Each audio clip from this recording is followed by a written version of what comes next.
So guys, ayos na, nagawa na natin yung pinagagawa. Pinilitan natin siya ng filter dryer. Tapos ayan. Okay naman. Okay na yung ginawa natin rep. Ayan. Okay na. Tapos, okay na siya. Tumutunog na siya. Ibig sabihin, nag-circulate na yung kanyang preyon.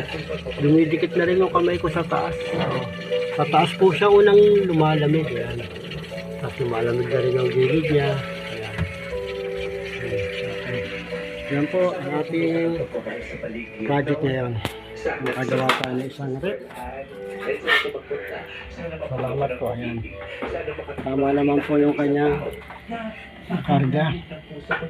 Yung karga niya is 10 PSI. Ayan po. 10 PSI. No? 9 PSI.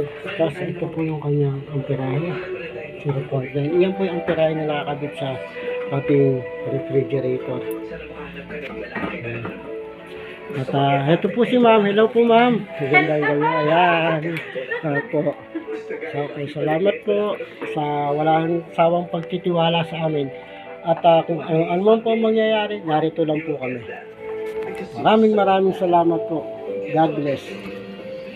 God bless po.